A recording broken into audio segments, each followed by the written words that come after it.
Welcome to the Clock Tower.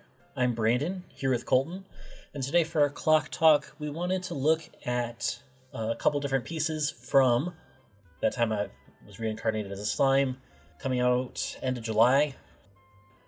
One of the things we really wanted to look at and discuss today was some of the early plays that exist in this set, namely the blue and yellow early plays, the Shizu and Shion, and we wanted to kind of just debate about these a little bit. Been super excited about the set since it was announced and has been playing it pretty much nonstop in our playtesting. So he's the one who knows more about this set than I do. I know these cards from across the table mostly. So, but Brandon has the player's perspective. He knows what's up. I just kind of know what the card says. So, but yeah, this overall the set looks actually rather strong. It looks like it's something that could actually make a dent in the meta and, top major tournaments, things like that. So there are a couple of different early plays that are potentially worth playing that have shown up in the Japanese list. We want to talk about those. We're also going to talk about a couple of the better finishers in the set as well. So starting off, we have Shion fulfilling the Humiliation. I don't think that's the name that's going to stick, so I'm just going to refer to it as Shion. This one comes into play early if there's 2 or fewer climaxes. On your turn, it gains 2,000 power, and it can heal to stock on a discard. The Shizu that we're comparing it against is the Memory of Japan Shizu, which has an early play on the level 1 combo, the Ruler of Flame Shizu being in memory, at least 2 of them in memory. And then from there, if you have 2 or more other characters, it gains 1,500 power, your turn and your opponent's turn. Character card Encore, and on top of all of that, heals to Waiting Room. And so we wanted to kind of put these two kind of side by side, because realistically they kind of fulfill the same role in the deck, especially with the Climax combo not requiring as much stock. The idea of putting cards into stock is not as essential. So it makes it for a more interesting comparison between these two. pretty clear that the easier one to get in play is the Shizu, right? Because if you're playing the main slime deck, you're playing the Ruler of Flame level 1 combo. And if you're playing that combo, it goes to memory pretty much automatically. So it does feel like it. It's easier to get this one out. It's also easier to keep it in the field because it has character encore. The most consistent play is going to be the Shizu, right? Mm-hmm. It doesn't have as much. I think the fundamental conversation here is that it doesn't have as much upside as the Shion because it doesn't give as much power, and it also doesn't stock heal. But it's easier to make happen for sure. Absolutely.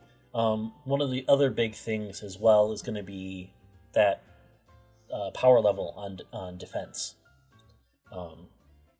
because the Shion's only going to be a 9/5, whereas the Shizu has an additional 1k on her for that.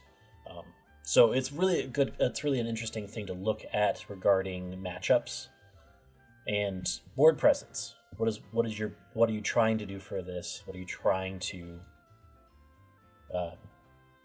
show off here with this? Like, how important is it for the early play to stay on field before the level 3 combo comes into play? From what I found, it's been easier to, or rather it's better to play Shizu on the early side of 2 and Shion on the late side of 2. Sense. Is the goal to get both of them into play, or are you just trying to play one? That's actually a really good question. Because if you're just trying to play one, then is it out of these, aside from healing, to want to play more than one of these early play healers in a game? I guess is my question. Realistically, your level 1 combo goes to memory. So your board is empty at this point. So you're going to want things on the field. So you're going to want more of your early plays as possible. Because you're going to want stuff on the field. You're going to want to be swinging for damage. You're going to want to be able to keep that game pace going. Sure. I was going to say, if you have to pick one or the other, I think it's going to be a little bit more situational. A lot of it's going to depend on what does your stock look like, what does your hand size look like. Because realistically, Shion only heals if you discard. So if your hand size isn't great, Shizu is also a better play. How easy is it to get these into hand? How are you... Can you search out which one of these that you need, as opposed to just plussing and hoping that you get the one? Oh yeah, no, it's super easy to get what you want in hand. The level 1 combo allows you to search out pretty much whatever you want from the waiting room, based off of levels and whatnot. You can usually pick it up that way. You can also use cards like the mask that searches out for characters. So, like, you can find them and get them. Okay. Without having to do something special to find out these specifically. You don't have to add any more... You're not adding more cards to the deck. You're not making the list more difficult just to get these.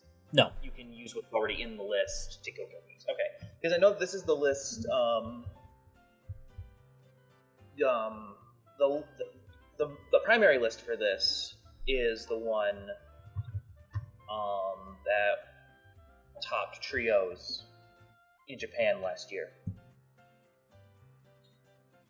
Yeah, that's been one of the main reference ones. So I had 2 Shions and 3 Shizus. Yeah. Just about every blue and yellow deck list has both. Numbers normally looking like? They usually split 50-50. I know that the one had a 2-3 split. Are they usually like a 2-2 split? Is it 2-1 split? It's usually a 2-2, because realistically for the level 1 combo, having more 3s gives you more versatility in what you're searching for. Right. So having more 3s is usually better in that case, as opposed to a lot of 2s. Do these have any specific synergy with the endgame? No. Neither have specific synergy.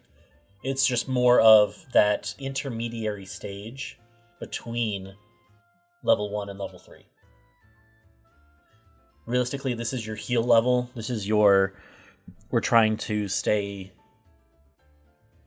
off level 3 as long as possible.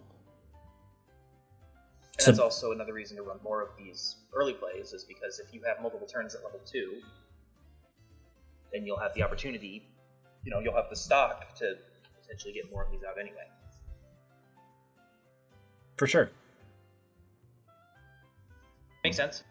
The blue-yellow especially is a very compression-based deck. So if you can stall out, that's only going to help your compression later on in the game. So that's why they run both. But I think I go back to the initial, depending on what the game state looks like, depends on which one I want to play more. And realistically, early leans towards Shizu, late leans towards Shion. I think that's usually the call. It also depends on where what your deck state's in. If you have more than 2 climaxes in the waiting room, Shion's not going to work. I think that's the play. I think that Shizu is more of the early side of 2, Shion's more of the late side of 2. Because realistically, you're wanting to make sure you have enough stock for the endgame. But Slime's endgame stock count, realistically, is super low. I mean, you're looking at about 6. And maybe, I don't know, maybe this is where we kind of segue into talking about those level 3s. Because I know that the Rimuru Successor is one of the better finishers that I've seen printed recently. 3-2, 9-5. on play, look at the top 3, burn 2. The pay 1 Predation or another Rimuru or another Successor, if that same level 1 combo is in your memory. So it has really, really good synergy. Because realistically, what you can do with this, on play, pay 1, rest 1 in your back row to go get another one of these. From hand. You have to play it from hand. Right. But from hand. Okay. So you get the initial plus off. Then you do it again.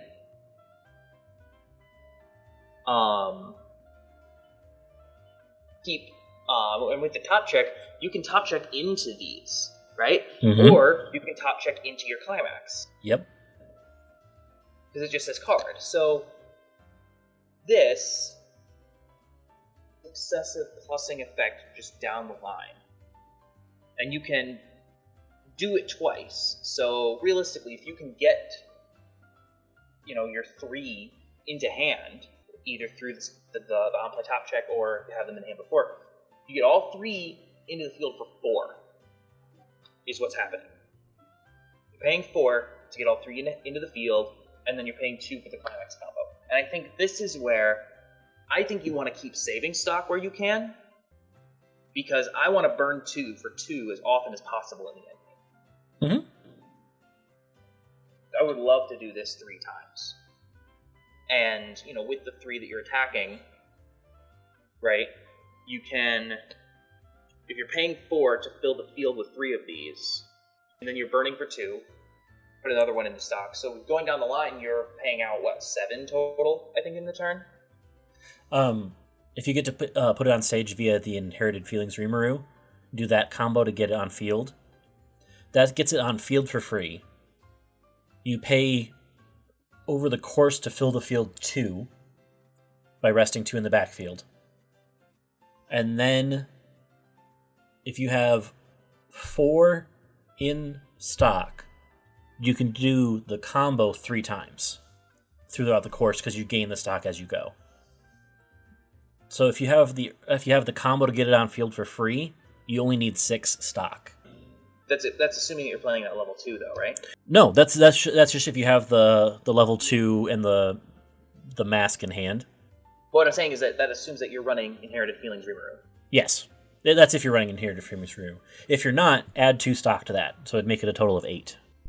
I remember this 2-1, and I remember you playtesting it, and I remember clunky. It very much so, which is why you don't run as much of. Like when we were first playtesting it, we were running a lot more than we needed to in the deck. So it was just filling up cards and not being useful. But realistically, you can pick it up rather easily. And it's more of an opportunity to be able to use. But it's also not needed. Requires Shizu Final Journey. What's Shizu Final Journey? Because you have to put that one from the stage under it as a marker. Yeah, that's the one that's the level 0 that filters. Okay. The level 0's on stage. And you need to have this on stage. Realistically, you'll have probably at least the mask in hand. Because when the Shizu combo hits at the level 1,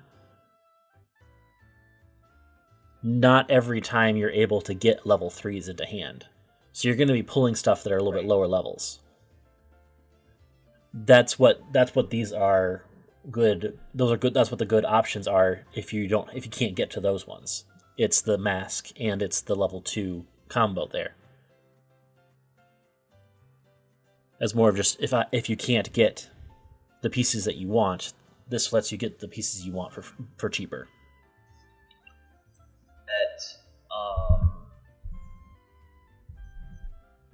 is this level 2 something that you think should be run?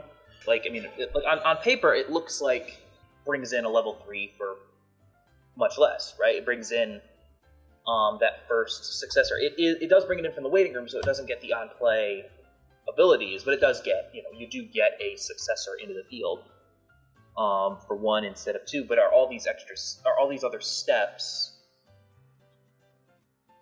You also get to stock one. So, like, on paper, it looks like it's great. In practice, does it work? As someone who's like played a lot more of this deck than I have, me playing none of it. It works. I will agree. It looks funny because of the way I do it. Realistically, you could put this on the field at level 2 and just have it in the backfield. So it's just kind of sitting there waiting until it's time for the moment to shine. I like to play it on the end game. So I like to have it in hand and just have a massive hand and go from there. This one also, if you play this one, you also don't have to. You can also pull a successor from the waiting room.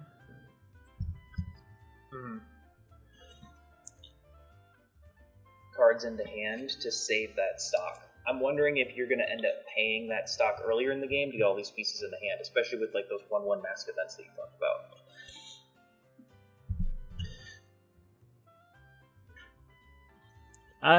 I don't think so, only because you're getting that when you couldn't get the pieces that you're trying to get. It's kind of like an out to still get the pieces you want. It's an out that you can game plan for, though, because you would still need a Shizu Final Journey on the stage, which you run them because they're filters, but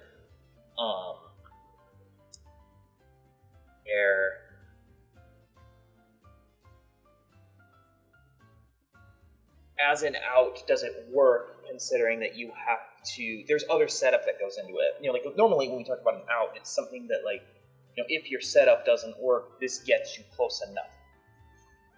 This is something that requires setup of its own. It's true. Because you need to have a successor in your waiting room. You need to have another Shizu Final Journey on the stage. Or, realistically, because it's a level 0, you need to have it, in hand or in the back row or whatever. So either you need to have these things in the back row protected, or you need to have them all in your hand at once. Which still feels like a lot of setup for something that's an out. For someone who doesn't play this deck. Mm-hmm. And it is. I found that I've usually have those pieces in hand anyway. Or if not those pieces that would have been in those spots. Fair enough. I would probably run the 2 of the Inherited Feelings. And realistically, I would be running 3 of the Final Journeys. Because that's about what I would run anyway. And so then if like, for example, the level 1 Shizu combo, she discards 2 level 0s. This actually gives me a search target to go get at level 0, as opposed to just pulling a level 0 at random because I just need a 0 to hand plus. Sure. That makes sense.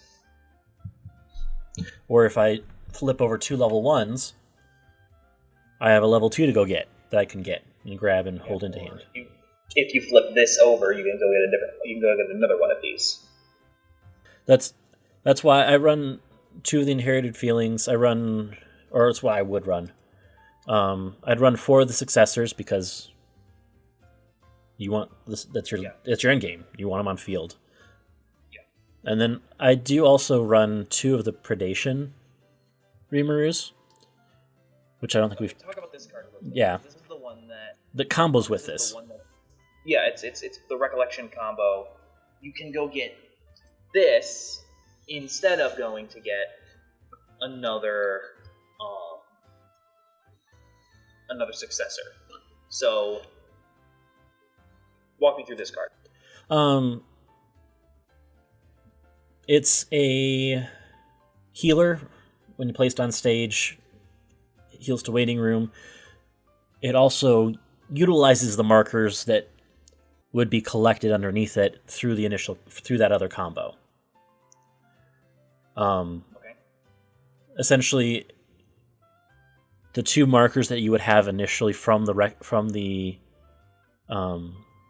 being placed on the stage through that little thing can get put under this one and actually have some value other than just compression. And it would give it, in this case, it would be, instead of the 10,000 base plus another 2,000, so 12,000. If it gets the reverse, you're adding another marker 13.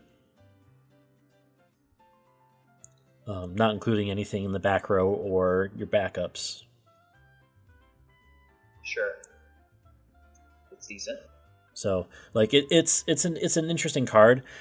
I would be more likely to try to, depending on how much stock I have, and what my back row looks like, and how many cards I have, I'd be almost tempted to spam this one a little bit, because you can then, if you pay one, rest one, you can play this to field. Heal one. Pay one, rest one, you can do it again. You can literally rest that card, pay one to put another one on top of it if you have it in hand. Like, it also gives you another target option for your Inherited Feelings Rimuru. So you're not just trying... So that way you have a variety of cards to be able to choose from, or you want to choose from, when it gets placed on stage. So you're not... So if you don't have the climax, you can get that climax. If you don't have another successor, you can get another successor. Or you could get this. And it's also another level 3, so that way when you're doing the level 1 combo, you can pull the successor into hand. So it's another opportunity to get... Primarily, you're using this primarily as a healer then, right? I would use this primarily as a healer, or if there was a big card that I needed to step over, this is usually the way to get it. Because the Successor Rimuru doesn't have a power pump of any kind. It is a base 9/5. That's not really going to step over anything. Fair. Liking this deck. So, this is of this color. This is the biggest size. This is about as big as it'll get. What's the back row support like in this deck? Oh, I lean towards the Shizu Hero's Power, which would grant 2,000 to level 3s in front of it. Okay. So if you had 2 of those in the back row and Predation Rimuru in the middle off of that combo, you're looking at what, 17? Also lets you essentially scry by tapping it, right? It's a draw. I think it's draw 1, ditch 1. Yeah. Yeah. Even better. Which is a really nice level 2 spot for that, to be able to get the cards you want in hand. So. Target. For the it's also another level 2 that you can flip over off the level 1 combo. Oh yeah. This is the main. This would be the main one to go to for the level 2. If you were choosing, it had to choose a level 2 or lower, because this just provides a lot of options for you for that reason. Makes sense. Because realistically, this will also pair with your early plays. So you can keep your early plays on field a little bit longer, too. That makes sense. So let's step away from blue and yellow. Because there's another interesting card. This is probably not going to be in any of the meta lists. It's another level 3 combo. It's red. It has nothing to do with the rest of this deck, but out to me, and I'm like, I think it's immediately interesting. It's Milim Chasing. It's a 3/2, 10,000. When placed on hand, on play heal. And then it has a pay 5 climax combo that burns 2 and restands. I think that's really interesting. I think it's really interesting too, because realistically you're looking at 3 sources of damage from this one card. 5 is kind of a lot, but at the same time, it kind of isn't. I don't like you, or at least reasonable value for the amount of swings you get, because you're essentially swinging 5 times. Because you're not really going to be able to pay this out probably more than once. It's also something that you can build up to with your other swings. This is supposed to be a game ender. Yeah, no, for sure it's supposed to be a game ender.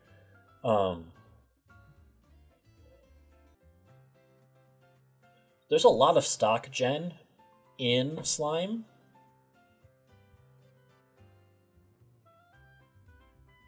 You might, I say might, because it's going to be difficult, but you might be able to pull it off twice. There's a build that swings 3 times with this nonsense. Actively swings 6 times and burns twice 3 times. That's what I'm hearing. I'm hearing that deck could exist if you found enough stock gen. Well, I mean, you have standby in Slime, so like. Okay, I'm gonna build this. I'm absolutely going to build this, and because I know that you were definitely gonna profile blue, yellow, good Slime. 100%, right? Mm-hmm. Like that's Yep. gonna happen at some point on this channel. Yeah.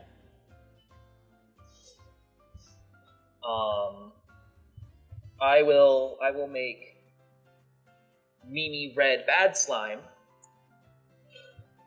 because why not?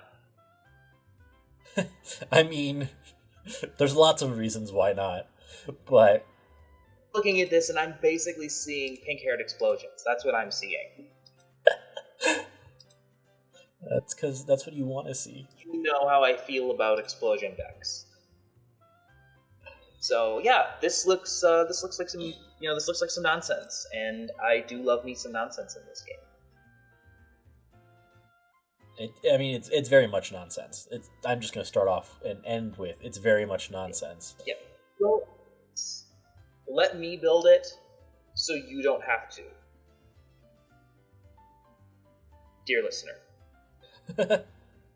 This. I'll build it, I will demonstrate how bad it is, and then you don't have to think about it.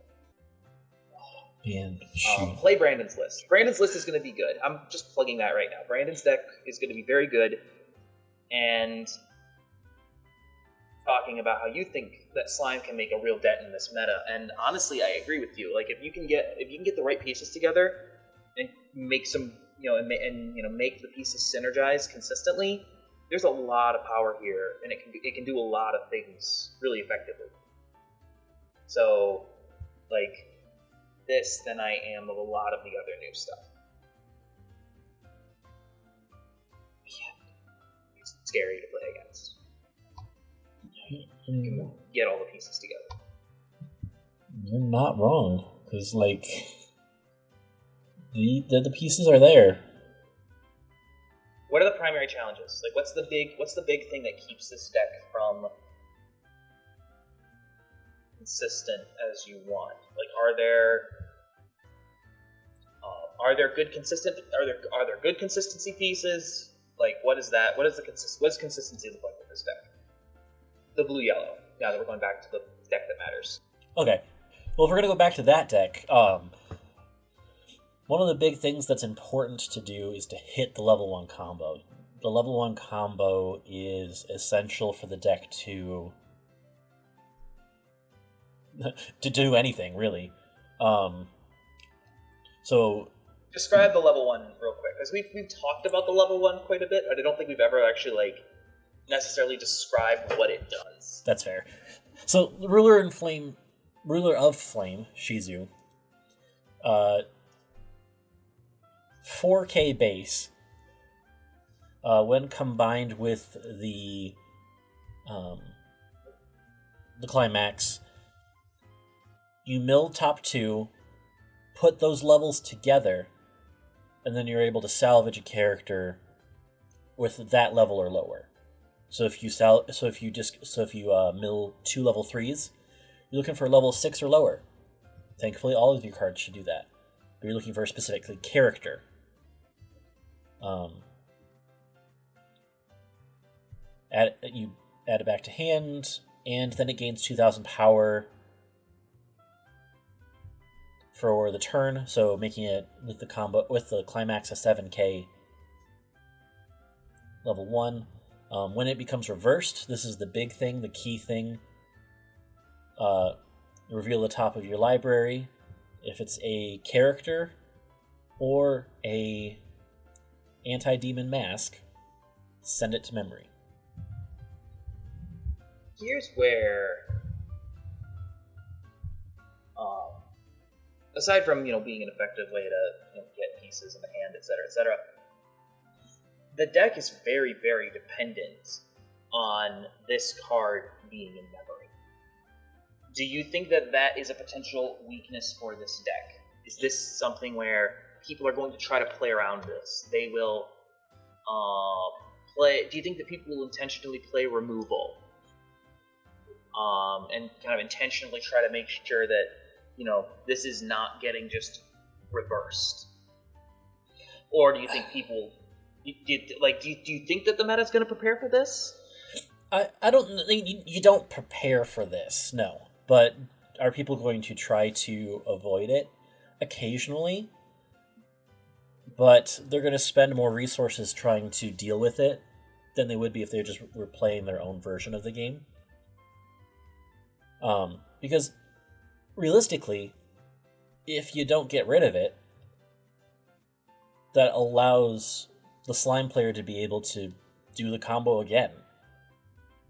That's, I'm talking more about, targeted removal kind of things. Especially win triggers. But stuff that will kick it to waiting room, as opposed to,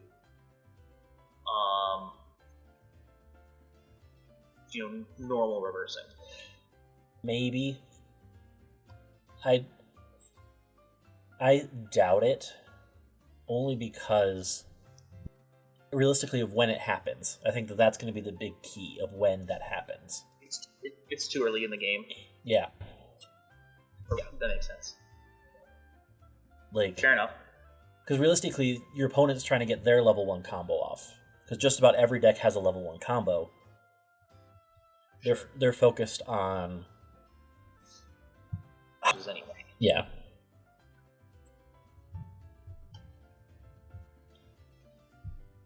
So no, you're fine. I would say that's... I don't expect that to be played around as much as just overrun over time. Sure. Makes sense. Although, realistically, the set has parts to be able to deal with that, even if it is. But it's more of what are you looking to commit to be able to make it happen. Because the likelihood of the slime player getting at least one into memory, realistically, is almost guaranteed. But your opponent's going to have to play something bigger than 4K at some point in the game. Yeah.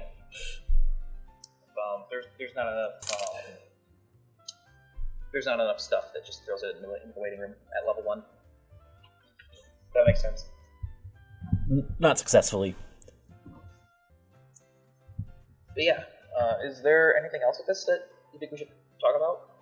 Because I think that we've covered like most of the main beats of this deck and of this, of what the most important pieces here anyway. Yeah, I think I'll leave a couple other things that are interesting to point out for the actual deck tech when that comes out. Do you have like do you know roughly when that's coming out? Is that like the next one you're doing, or? I don't actually know. I think it's still a little ways out yet, but I think the deck is pretty close to being done. Okay. So, relatively soon.